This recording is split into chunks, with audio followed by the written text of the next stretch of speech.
at the end of the day, kung paano mo makita yung sarili mo, ganun ka nakikita ng, hindi mo pwede isaalang-alang sa pag-inom ang iyong kasiyahan.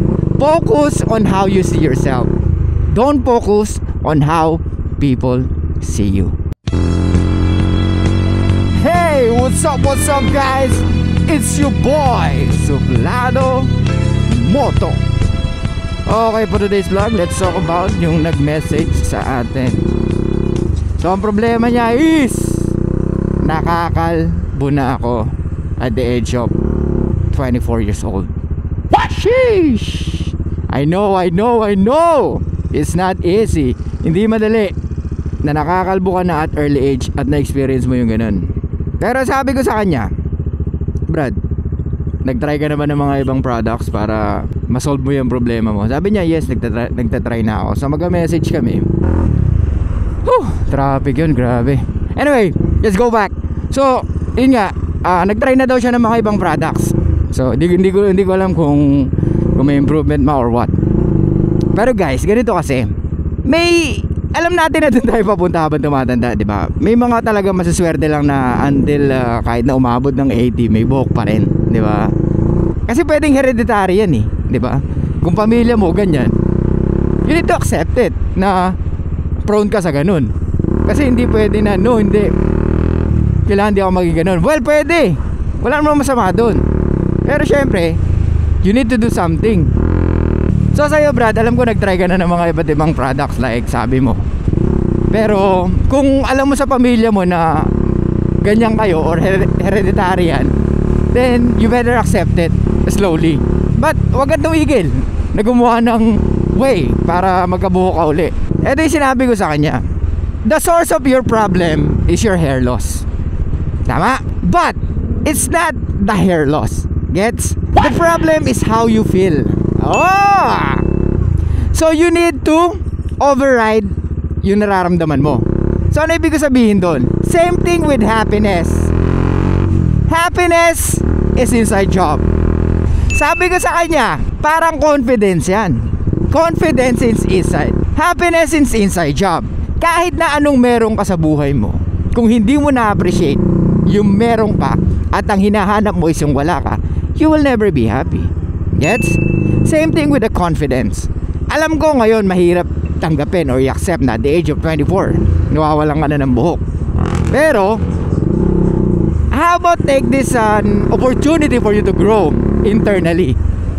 Kasi yung ibang lalaki pwedeng maranasan yan pag sobrang tanda na, tapos doon pa lang sila mag-a-adjust.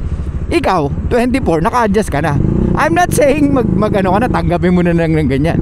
But what I'm trying to say here, pag may resources ka na, pwede ka magkabuhok, maniwala ka sa akin. Kung ngayon wala ka pang resources para patubuhin yung buhok mo, then you better focus internally. Ano sinabi ko sa'yo? Sino mga kilala mo na sikat na bald? Vin Diesel, Dwayne Johnson, at yung pinakasikat ngayon, Andrew Tate. Brad, lahat yung kalbo. Buti nga kalbo ka lang, nakakalbo ka lang. Yung iba walang kamay, walang paa. Ikaw, hair loss lang.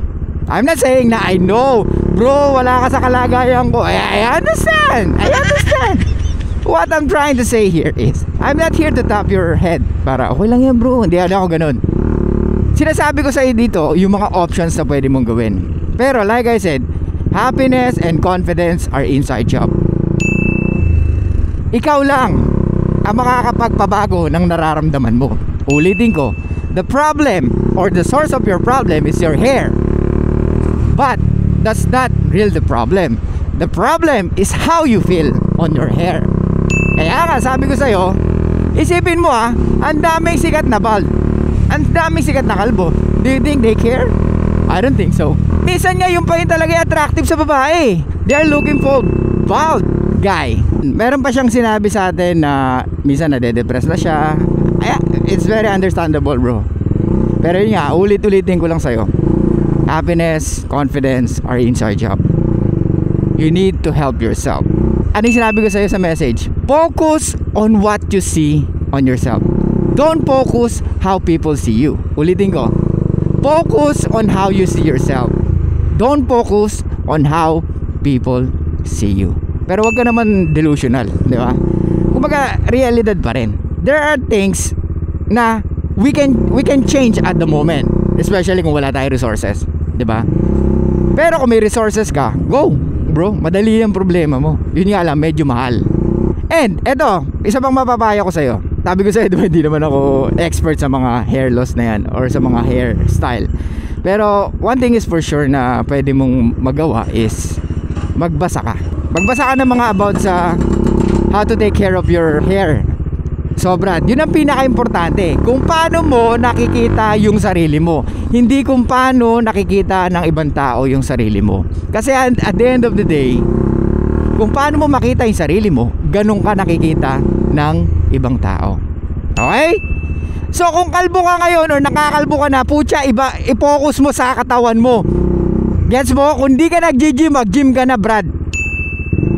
Tandaan mo, lahat na sumasali or karamihan na sumasali sa bodybuilding or physique, kalbo. Gets? Kasi nagmumukha silang mas malaki. Kaya nga, kung ako sa'yo, mag-gym na ako agad. Pupunta na ako sa gym, maglilift na ako ng weight, at doon ako magpo-focus. Yung hair loss, tsaka mo isipin yan. Pero ang isipin mo ngayon is how will you accept yung kalagayan mo. Wag nating gawing drama-rama sa hapon yan. Kumbaga bilang lalaki, okay, anyway, okay na to, wala na akong magagawa dito. Focus tayo sa ibang bagay. You can be attractive in other things. Kaya wag mo isipin na dahil kalbo ka na, hindi ka na ganun ka-attractive. That's not, bro. Si Johnny Sins loko ang puto na. Johnny Sins patuloy naisip ko. Ikaw kasi, Brad, tandaan mo, maraming kalbo na very confident at sikat.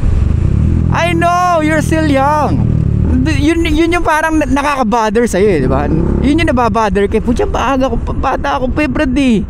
So kaya sa mga natin dyan, sa mga followers natin na lalaki dyan, ingatan nyo yung katawan nyo, yung buhok nyo. Kaya wag kayo basta-basta na inom kayo ng inom gabi-gabi. Naku po, ewan ko sa inyo. Been there, done that, bro. Wala naman nangyari. Actually, mostly embarrassment pa yun pag sobrang lasing mo eh. Yun yung mga parang tanga na, ayoko na talaga uminom. Nakakahiya. Kung ano sinasabi ko. Totoo yun, Brad, di ba? Kasi nga, yung alak, talagang hindi ka naman niya ginagawang bobo. Pero the way you think, nagiging manhid ka. Kumbaga hindi mo alam kung ano nangyayari sa kapaligiran, even sa sarili mo, di ba? Well, pwedeng uminom, Brad, but not too much. Not to the point na gusto ko ba? Hindi pwede yun. Hindi mo pwede isaalang-alang sa pag-inom ang iyong kasiyahan. Kaya nga, Brad, balik tayo sa buhok mo. Focus ka sa pagpapalaki ng katawan. Yun ang i-focus mo. Baka mamaya pag lumaki braso mo, hindi ka na mag-focus sa buhok mo. Makita mo yung difference, di ba? Brad, kung meron pang ibang bagay na pwede ko maitulong, just message me. Pero yun nga, there are things na I can't help you because mostly are internal. Yung sasabihin ko sa'yo, it doesn't mean pwede mo na kaagad maramdaman, okay, sige, hindi ganun. Siyempre kailangan mo i-internalize yun. Same thing sa pagpapanood mo ng movie. Hindi mo na feel kung hindi mo na i-internalize, di ba? Para kang nonood ka ng movie tapos message ka lang ng message or phone ka lang ng phone, so hindi mo na-appreciate. So kaya yung mga sinasabi ko sa'yo dito, pwedeng hindi ka agad pumasok sa'yo, pero kung nanamnamin mo at iintindihin mo, then pwedeng mas maintindihan mo. Okay, so yun lang guys, thank you so much. I'll see you guys next time. Sana may natutunan kayo sa pagpapatubo ng hindi ng buhok ng confidence. Ulitin ko, happiness is inside job and confidence is inside job. Okay? So yun lang guys, thank you so much. I'll see you guys next time and bye bye.